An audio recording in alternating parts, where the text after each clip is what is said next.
Imagine waking up one morning to find your fence cut clean through. Your private land, violated like it was some public shortcut. Now picture the person responsible standing there proudly, arms crossed, claiming she had every right to do it.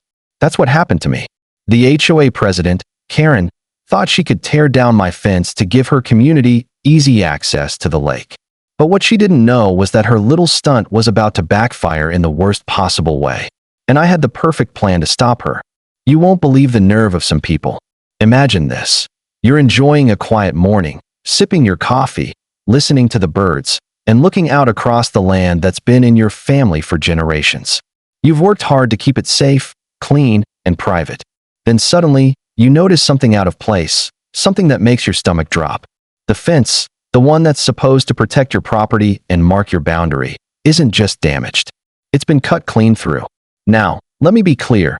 This wasn't some old, falling apart fence.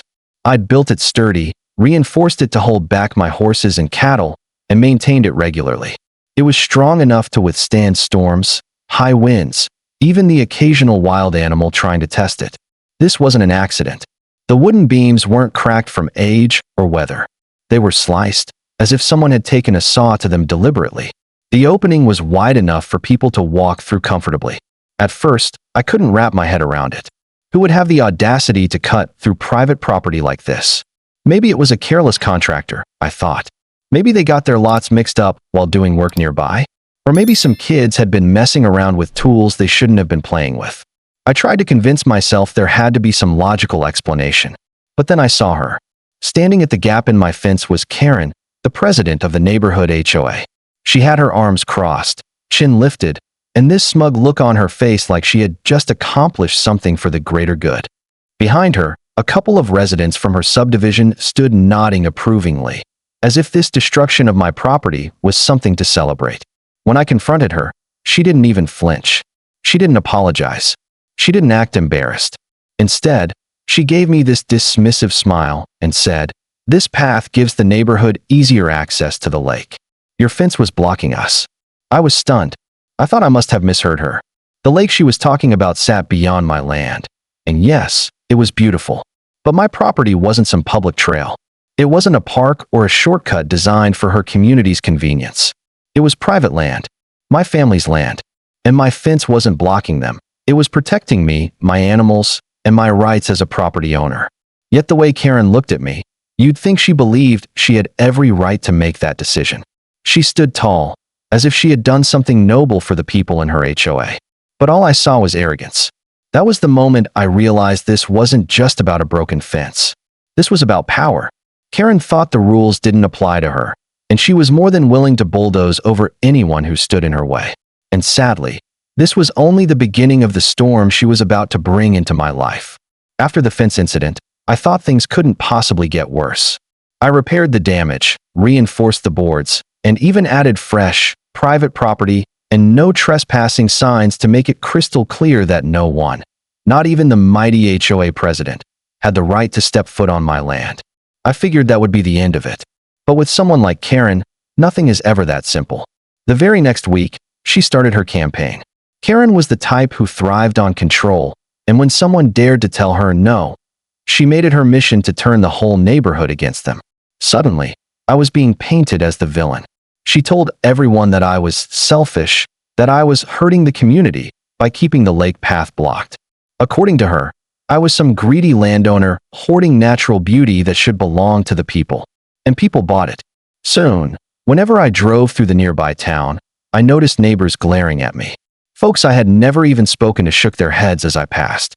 Some even yelled things like, "Stop being so selfish," or "Let people enjoy the lake." All because Karen had spun a story that made her sound like the hero fighting against the big bad rancher. But her antics didn't stop with gossip. Oh no, she escalated. One day, I received a letter in the mail with the HOA's official letterhead. It was a notice of violation. According to the letter, I was being fined for restricting community access and for having unsafe fencing that posed a hazard to residents. Now let me be clear, I wasn't even a member of the HOA. My ranch sat completely outside their jurisdiction. Yet here they were, acting like they had authority over me. Of course, I refused to pay. Why would I give them a dime? That's when the harassment began. Members of the HOA started walking right up to my property line, deliberately pushing the boundaries. They'd walk their dogs as close as possible to my fence, linger, and stare into my land like they were inspecting it. I caught one guy with binoculars, peering into my yard as if he was conducting an investigation. It was creepy, invasive, and infuriating. Then came the confrontation. One afternoon, I was out by the barn when I saw Karen marching up my driveway like she owned the place. She didn't bother to call ahead or even knock politely. She stomped right up to me, her voice sharp and dripping with entitlement. "You're going to regret this," she said. "The HOA has power, and if you don't let us through, we'll make your life miserable." I stood there in disbelief. She was threatening me on my own property, after already cutting down my fence. But instead of backing down, I felt a surge of determination. Because what Karen didn't know was that she had just poked the wrong bear. You see, my land didn't just include the fields and fences she wanted to cross.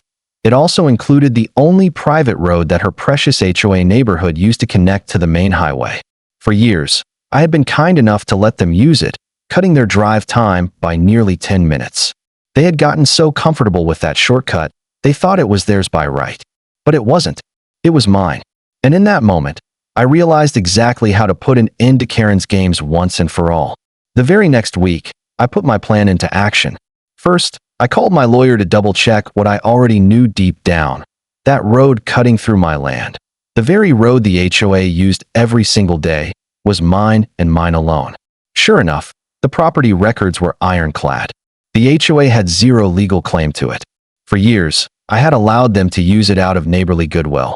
But goodwill only stretches so far when it's being abused. So, I did what Karen never thought I would. I hired a crew and installed a heavy-duty steel gate at the road entrance. Not just a flimsy barrier, but a locked gate with a keypad system, reinforced posts, and security cameras trained on both sides. I put up even more signs. Private road, no HOA access. The message couldn't have been clearer. The day Karen discovered the change was something I'll never forget. She drove up, slammed on her brakes, and jumped out of her SUV, red-faced and shaking with rage. She pounded on the gate, shouting, "You can't do this. You're cutting off the entire neighborhood." But I could, and I had every legal right. Now, instead of enjoying their convenient shortcut, every member of the HOA has to drive the long way around, adding 10 minutes to every trip. The same residents who once cheered for Karen are now glaring at her, blaming her arrogance for the mess she caused. As for me, I sit on my porch with my morning coffee, my fence standing tall, my animals safe, and my road finally respected. Karen wanted a war, but all she got was a locked gate and a lesson in consequences. And that's how standing your ground can turn the tables on even the toughest HOA bullies. If you enjoyed this story and want to hear more real-life drama and justice served, make sure you hit that like button and subscribe to HD Stories. Your support helps us keep bringing you more stories you won't believe.